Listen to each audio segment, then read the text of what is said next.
안녕하세요. 자, 여러분 상상해보세요. 내 통장에 1조 원도 아니고 100조 원도 아니고 무려 1000조 원이 찍혀있다면 기분이 어떨 것 같으세요?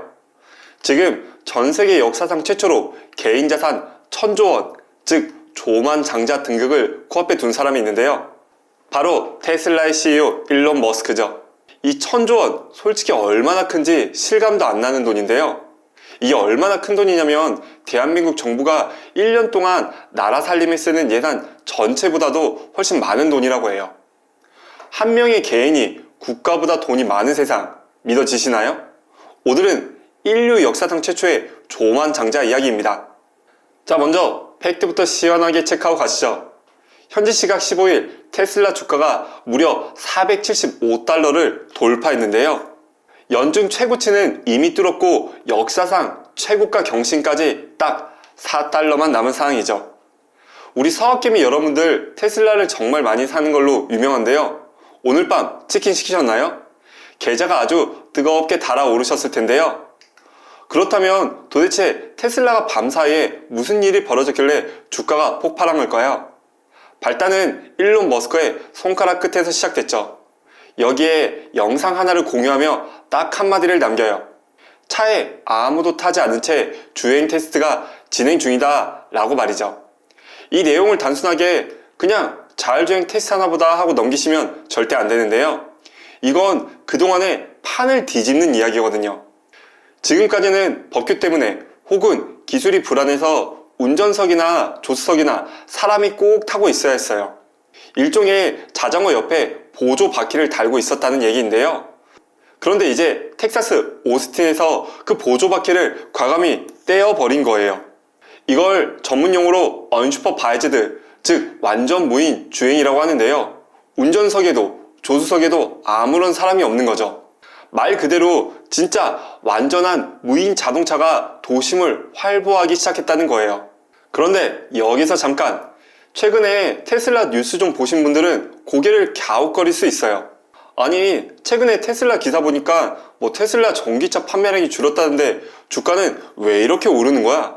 그리고 자율주행? 그거 옛날부터 맨날 일론 머스크가 하던 얘기 아니야? 이렇게 생각할 수 있는데요. 아주 정확히 보셨어요. 실제로 테슬라의 지난달 전기차 판매량은 작년보다 무려 23%나 줄어들었죠. 3년 만에 정말 최악의 성적표를 받고 있는 건데요. 아니, 상식적으로 자동차 회사가 자동차를 못 팔았다? 이러면은 당연히 회사의 주가가 곤두박질 쳐야 정상이죠. 그런데 왜 테슬라 주가는 천장을 뚫고 올라갔을까요?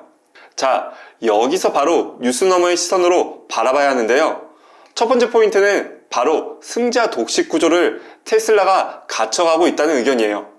판매량은 줄었지만 시장 지배력은 되려 늘었다라는 거죠. 이게 무슨 말이냐면 지금 전기차 시장 전체가 40% 넘게 쪼그라들고 있다라는 평가가 나오고 있어요. 다른 경쟁자들은 다 죽어가고 있다는 건데요. 그런데 테슬라는 끝까지 살아남아서 시장 점유율은 기존 43%에서 되려 56%까지 오히려 더 넓어진 상황이라는 거죠. 이걸 경제용어로 치킨 게임으로 비유할 수 있는데요.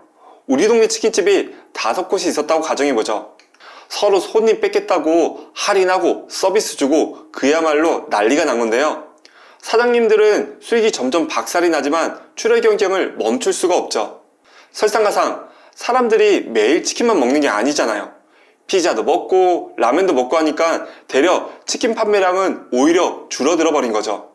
결국 무리하게 출혈 경쟁하던 치킨집 3-4곳이 문을 닫고 딱 한두 곳만 살아남은 거죠. 자, 이렇게 됐을 때는 상황이 어떻게 될까요? 살아남은 치킨집은 이제 무리하게 할인을 안 해줘도 되고 손님 수는 줄어들었지만 이 동네 주문이 한 곳으로 몰리면서 오히려 매출 구조는 더욱더 좋아지는 현상이 나타나는데요. 이걸 바로 승자 독식 치킨 게임의 승리자라고 평가하죠. 지금 테슬라가 딱 이 상황이 갖춰지고 있다는 거예요. 수많은 기업이 전기차 하겠다고 뛰어들고 망하고 철수하는 동안 테슬라는 오히려 굳건히 버텨내며 판매량은 좀 줄어들었지만 점유율은 되려 높아져 가고 있다는 거죠.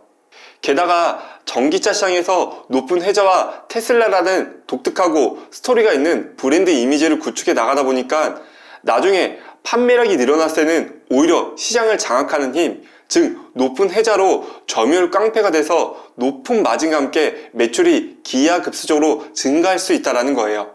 월가는 지금 이런 테슬라가 갖고 있는 미래 가치를 높게 판단하고 있는데요. 여기서 두 번째 포인트, 월가 형님들이 또 테슬라를 바라보는 눈이 하나가 더 추가됐죠. 테슬라의 PER은 지금 300배에 달하는데요. 현대차, 기아차 보통 7배에서 6배로 평가받고 있고요. 쉽게 말해서 테슬라가 버는 돈에 비해 현대차나 기아차보다도 주가가 무려 300배나 비싸다라는 거예요. 언뜻 보면 테슬라가 버는 돈에 비해 이거 너무 과대평가받고 있는 거 아니야? 소위 거품이네 라고 생각이 들 수 있지만 월가 형님들은 그렇지 않다라는 의견들이 나오고 있죠. 시장은 단순하게 이제 테슬라를 자동차 회사로만 보고 있지 않아요. 마치 우리가 아이폰을 전화기라고 부르지만 사실은 걸어다니고 품속에 넣고 다닐 수 있는 컴퓨터를 쓰는 것과 같은데요. 테슬라는 이제 밖에 달린 AI 로봇 회사라고 불리고 있죠. 여기서 아까 머스크가 X에 올린 영상이 다시 나오죠. 쉽게 말해 무인 자동차가 상용화되면 월급 달라는 소리도 안 하는, 정말 매일 열심히 일만 하는 자동화 택시가 상용화 된다는 건데요. 이게 상용화되면 우버나 리프트, 택시 업계는 정말 완전히 뒤집어질 거예요. 머스크의 계획대로면 비단 택시뿐만 아니라 택배라든지 물류를 비롯한 전 세계 모빌리티 플랫폼에 엄청난 지각 변동을 일으킬 수 있다는 건데요. 월가 전문가들은 이게 진짜 될까 하면서 반신반의하던 분위기에서 최근에 머스크가 올린 X 영상과 10년에 걸친 테슬라의 비전과 실행력으로 이거 생각보다 얼마 남지 않았다라는 확신을 가지기 시작한 거죠. 단순하게 테슬라를 PER 300배가 넘는 거품 회사로 보는 게 아니라 앞으로의 세상의 도로를 지배할 AI 플랫폼 기업이 될 수 있겠다는 전망과 비전에 돈을 투자하고 있는 거죠. 머스크의 자산 증식에는 테슬라가 정말 큰 역할을 하고 있지만 비단 테슬라뿐만 잘 나가는 게 아닌데요. 머스크의 또 다른 힘은 지구 밖에서도 나타나고 있어요. 바로 스페이스 X인데요. 최근 월가에서 스페이스 X의 기업 가치가 무려 800억 달러, 우리 돈 약 1100조 원을 찍었다고 하는데요. 비상장 기업인데도 이 정도의 가치 평가를 받고 있죠. 내년에 상장 IPO를 도전한다고 하는데 1500조 원까지도 바라보고 있는 전문가들이 수두룩하죠. 이게 어느 정도냐면은 삼성전자의 시가총액의 3배가 넘는 돈인데요. 로켓 쏘는 회사가 말이죠. 머스크는 이 회사 지분의 42%를 들고 있어요. 테슬라로 땅을 지배하고 스페이스X로 우주와 통신인 스타링크를 통해서 정말 엄청난 범위를 넓혀나가고 있는 건데요. 지구와 우주 양쪽에서 돈을 쓸어 담다 보니 개인 자산 1000조 원, 인류 역사상 최초의 조만장자 탄생이 눈앞에 온 거죠. 이건 단순히 엄청난 부자가 탄생했다는 소식을 넘어 한 개인이 국가의 권력을 넘어설 정도로 자본과 기술력을 지게 되었다는 뜻이죠. 자, 그렇다면 남의 돈 1000조 원 얘기는 여기까지 하고 이제 우리 현실로 돌아봐야겠죠. 그래서 테슬라 지금이라도 올라타야 해 말아야 돼? 아니면 지금 고점이야? 라는 고민들이 생길 수 있는데요. 이 질문에 답하기 위해서는 단순히 차트만 봐서는 안 될 것 같아요. 지금 시장이 테슬라를 바라보는 시선은 아주 극명하게 엇갈리고 있죠. 먼저 긍정적인 입장에서 테슬라를 바라보면 테슬라는 이제 막 시작일 뿐이다 라고 외치고 있죠. 실제로 이들은 테슬라를 단순한 자동차 회사로 보는 게 아니라 일론 머스크라는 인물을 중심으로 이 거대한 유니버스 자체로 보고 있죠. 땅에는 테슬라의 자율주행 데이터가 깔리고 하늘에는 스페이스X와 스타링크 위성이 깔려 있는 거죠. 여기에 그동안 머스크의 강한 추진력까지 더욱 견고해지는 각종 보상 옵션들이 통과되었기 때문에 이 3박자가 서로 연쇄작용을 하며 강하게 시너지를 낼 수 있다는 거죠. 이게 점점 계획대로 될수록 테슬라나 스페이스X는 정말 다른 기업들은 넘을 수 없는 압도적인 기업이 될 수도 있다는 거죠. 하지만 반대편에 신중해야 한다는 의견도 충분히 근거가 있어요. 아까도 말씀드렸듯 테슬라의 주력은 현재 전기차 판매인데요. 이게 전기차 판매량은 점점 시장이 축소되고 있고 나아가서 BYD 같은 중국 전기차 업체들의 공세가 정말 무서울 정도로 강력한 상황이죠. 무엇보다 지금 테슬라의 주가는 미래의 꿈, 즉 기대감을 미리 앞당겨 먹고 폭등한 상태이기 때문인데요. 만약 로보택시 상용화가 조금이라도 늦어지거나 생각보다 테슬라의 미래 가치 전략에 약간의 균열만 생겨도 그 실망감만큼 주가는 언제든 크게 출렁일 수 있다는 거예요. 자, 매수 버튼을 누를지 말지 결국 최종 선택은 여러분의 몫인데요. 하지만 이거 하나만큼은 확실하게 말씀드릴 수 있을 것 같아요.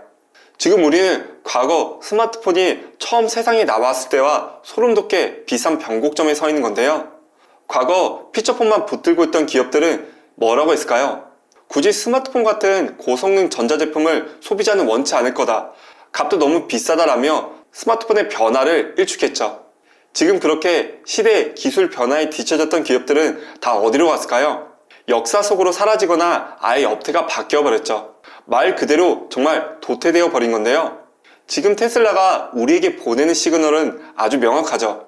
운전자가 필요 없는 세상, 즉 AI가 인간의 행동을 대체하는 세상에 오고 있다는 건데요. 단순히 우리가 테슬라의 주식을 사느냐 안 사느냐, 이건 사실 그렇게 중요한 문제가 아닐 수 있어요. 하지만 자율주행, 우주, AI라는 이 거대한 파도를 그저 남의 일처럼 방관하거나 외면한다면 그게 국가든 기업이든 아니면 우리 개인이든 시대의 변환점에서 도태될지도 모른다는 점이 오히려 더 깊은 고민이 필요할 때가 아닌가 싶어요. 지금 다가오는 AI와 테슬라의 미래 비전이 나에게 어떤 기회와 위기가 될 것인가는 단순한 두려움이 아니라 이 거대한 변화를 어떻게 나의 성장 기회로 삼을 것인가를 치열하게 고민해야 할 시점 같아요. 이 영상을 통해 여러분이 진짜 읽어야 할 것은 주가가 아니라 바로 빠르게 변화하는 시대의 흐름 그 자체일 것 같은데요. 오늘의 이야기는 여기까지였고요. 오늘 영상이 유익하셨다면 구독과 좋아요로 뉴스너머의 든든한 주주가 되어주세요. 지금까지 뉴스너머였고요. 이상 시청해주셔서 너무 감사드립니다. 감사합니다.